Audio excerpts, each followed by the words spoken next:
எனக்கு அன்பான தேவனுடைய பிள்ளைகளே, நமது ஆண்டவராகிய இயேசு கிறிஸ்துவின் பரிசுத்த நாமத்தில் உங்களை நான் வாழ்த்தி ஆசீர்வதிக்கிறேன். தேவ கிருபை சமாதானமானது உங்களோடு கூட இருப்பதாக. இன்றைக்கும் நமது தியானத்திற்கு ஆதாரமாக அப்போஸ்தலனாகிய யோவான் எழுதின 3வது நிருபத்திலே 11ஆம் வசனத்தை பாருங்கள். பிரியமானவனே, நீ தீமையானதை பின்பற்றாமல் நன்மையானதை பின்பற்று. நன்மை செய்கிறவன் தேவனால் உண்டாயிருக்கிறான், தீமை செய்கிறவன் தேவனை காணவில்லை.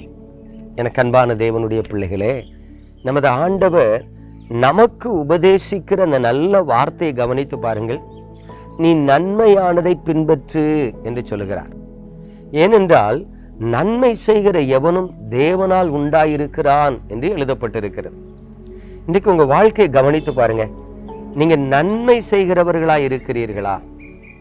இந்த பூமியில எப்படினாலும் வாழலாம். ஆண்டவர் நமக்கு முழு சுதந்திரத்தை தந்துட்டார். இந்த உலகத்துல அவன் எதை வேண்டுமானாலும் அனுபவிக்கலாம். பரிசுத்த பவுல் சொல்லுகிறார் பாருங்க, எல்லாவற்றையும் அனுபவிக்க எனக்கு அதிகாரம் உண்டு, ஆனால் எல்லாம் எனக்கு தகுதியா இராது என்று சொல்லுகிறார். அப்படியானால் அந்த தேவ மனிதன் தேவன் தனக்கு கொடுத்த சுதந்திரத்தை அறிந்திருக்கிறார். ஆனா எனக்கு தேவையானதை மட்டும்தான் நான் அனுபவிப்பேன். எனக்கு தேவை இல்லாததும் நான் தேவனுடைய பிள்ளை என்று என்னை அடையாளப்படுத்தாததுமான காரியத்துக்கு என்னை விலக்கி காத்துக்கொள்ளுவேன் என்று சொல்லுகிறார். அதே போலதான் இந்த பூமியில நன்மையும் இருக்கிறது, தீமையும் இருக்கிறது. நீங்க எப்படியும் வாழலாம். அன்புள்ளவர்களா வாழலாம், அகந்தையுள்ளவர்களா வாழலாம், பொறுமையுள்ளவர்களா வாழலாம், பெருமையுள்ளவர்களா வாழலாம், 4 பேருக்கு உதவி செய்கிறவர்களா வாழலாம், எவனுக்கும் உதவாம இருதய கடினம் உள்ளவர்களாகவும் வாழலாம். முழு சுதந்திரத்தை ஆண்டவர் உங்களுக்கு கொடுத்துட்டு ஆண்டவர் சொல்றாரு, நீ நன்மையை பின்பற்றினால் நீ தேவனால் உண்டாயிருக்கிறாய், நீ தீமையை பின்பற்றினால் தேவனை இன்னும் அறிந்து கொள்ளவில்லை என்று சொல்லி அவர் எழுதி வைத்திருக்கிறதை பார்க்கிறோம். பிரியமானவர்களே, இன்றைக்கு ஆவிக்குரிய வாழ்க்கையில தேவன் அப்படி நமக்கு முழு சுதந்திரத்தை தந்தாலும் ஒரு கட்டுப்பாட்டை நமக்கு வைத்திருக்கிறார். அந்த கட்டுப்பாட்டுக்குள் தான் நாம் தேவனை பின்பற்ற வேண்டும். எனக்கு தெரிந்த ஒரு சகோதரனை நான் பார்க்கிறேன். ஒரு வாலிப பிள்ளையின் இடத்துல ஒரு நெருக்கமான ஒரு பழக்கத்தை வச்சிருக்கிறார். ஆனா அவர் சொல்றாரு, நான் திருமணமே பண்ண மாட்டேன், நான் தேவனுக்காக வாழ என்னை அர்ப்பணிச்சிருக்கிறேன்னு சொல்றார்.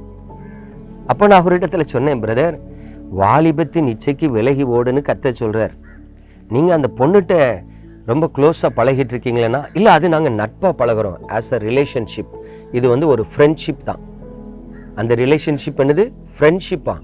அதுல கள்ளமே கபடமே கிடையாது. நான் சொல்றேன், இல்ல, கர்த்தர் சொல்றாரு, வாலிபத்தின் இச்சைக்கு விலகி ஓடு. அது கூட பிறந்த தங்கச்சோ அக்காவோ கிடையாது.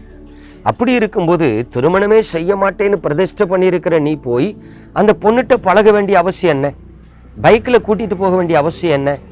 அவங்கள கூப்பிட்டு உன் வீட்டில் தங்க வைக்க வேண்டிய அவசியம் என்னன்னா, அது உங்க யாருக்கு தெரியாது. இப்ப நல்லா கவனிச்சு பாருங்க.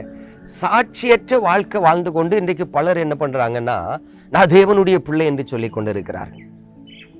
எனக்கு அன்பான தேவனுடைய பிள்ளைகளே, இதுவும் எதை காண்பிக்கிறதுனா, ஆண்டவரையும் நேசிப்பேன், அசுத்தத்தையும் நேசிப்பேன். கர்த்தருடைய வசனத்தை வாசித்து ஜெபிக்கவும் செய்வேன். அவர் தொடாதே, பார்க்காத, தீண்டாதன்னு சொன்ன காரியத்திலையும் தலையிடுவேன். இருமனம் உள்ள ஒரு வாழ்க்கை. இன்னைக்கு பெரும்பாலான கிறிஸ்தவர்கள் இருமனம் உள்ள ஒரு வாழ்க்கை வாழ்ந்து கொண்டு இருக்கிறத பார்க்கிறேன். அதாவது நன்மையையும் பின்பற்றுவேன், தீமையையும் பின்பற்றுவேன் என்று சொல்லி. எனக்கு அன்பான தேவனுடைய பிள்ளைகளே, ஆண்டவர் இந்த காரியத்தை குறித்து மிக திட்டமா சொல்லுகிறார். 2 வழிகளில் நடக்கிற திரியாவக்காரன் தன் நடக்கிற ஏதாகிலும் ஒன்றில் விழுவான். அப்படி இருக்க இன்னைக்கு நீங்க நன்மையை பின்பற்றுங்களேன், நன்மை செய்கிறவர்களா இருங்களேன். பிரியமான தேவனுடைய பிள்ளைகளே, நன்மை செய்கிறவன் தேவனால் உண்டாயிருக்கிறான் என்று சொல்லும் பொழுது, ஒரு வியாதியஸ்தருக்காக ஜெபம் பண்ணுங்க. ஒரு வியாதியஸ்தரை பார்த்தா அவர்களுக்காக ஜெபம் பண்ணுங்க. ஒரு தேவையோடு இருக்கிற மனுஷனை பார்த்தா அவனுக்கு உதவி செய்யுங்க. அதே நேரத்தில் உங்களால் முடிந்த நன்மைகளை மற்றவர்களுக்கு செய்ய பழகுங்கள். ஆண்டவருடைய வசனம் சொல்லுகிறது, நீங்கள் தேவனால் உண்டாயிருக்கிறீர்கள், தேவனால் உண்டாயிருக்கிறீர்கள். ஆனா தீமை செய்வீர்கள் என்று சொன்னால் தேவனை அறியவில்லை என்று சொல்லி கர்த்தருடைய வார்த்தை சொல்லு. நான் இருக்கிற ஒரு சபையில என்னை போல தேவனை அறியாத புறஜாதி குடும்பத்தில் பிறந்து ஒரு தம்பி ஆண்டவரை ஏற்றுக்கொண்டு வந்தார். வேலை கிடைக்காம ரொம்ப கஷ்டப்படுறார். ஆனால் அந்த சபையில் பார்த்தீங்கன்னா நிறைய இன்ஸ்டிடியூஷன்ஸ் இருக்கு. ஆர்ட்ஸ் காலேஜ் இருக்கு, பாலிடெக்னிக் காலேஜ் இருக்கு, இன்ஜினியரிங் காலேஜ் இருக்கு, லூக்கா கம்யூனிட்டி காலேஜ் இருக்கு, லூக்ஸ் ஒருவேளை நர்சிங் காலேஜஸ் இருக்கு. நான் ஒரு நாள் போய் அதில் பொறுப்பாக இருக்கிற ஒருத்தங்கிட்ட, இந்த தம்பி ஆண்டவரை ஏற்றுக்கொண்டு வந்திருக்கிறாரு, இப்படி பிகாம் படிக்கிறாரு, அவருக்கு ஏதாவது ஒரு சின்ன வேலை போட்டு கொடுங்க அப்படின்னா, அப்படிலாம் போட்டு கொடுக்க முடியாது.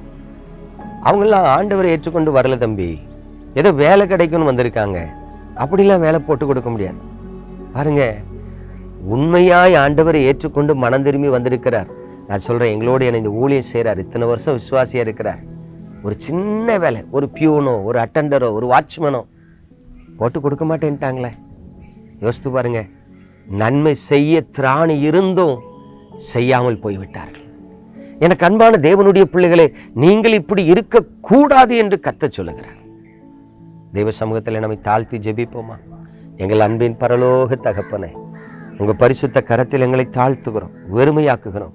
இந்த நாளிலும் நாங்கள் தீமையை பின்பற்றுகிறவர்களாய் இராதபடி நன்மையை பின்பற்ற ஆண்டவர் எங்களுக்கு கிருபை தருவீராக. நாங்கள் நன்மை செய்கிறவர்களாய் காணப்பட நீர் எங்களுக்கு உதவி செய்வீராக. உமது அன்பின் கரத்தில் எங்களை தாழ்த்துகிறோம், வெறுமையாக்குகிறோம். உடைய முகத்தை பிரகாசிக்க பண்ணும் இயேசு கிறிஸ்துவின் பரிசுத்த நாமத்தில் பிதாவே, ஆமென். பிரியமானவர்களே, நன்மை செய்கிறவன் தேவனால் உண்டாயிருக்கிறான் என்று சொல்கிறது. நன்மை செய்யுங்கள், கிருபை பெருகும். God bless you.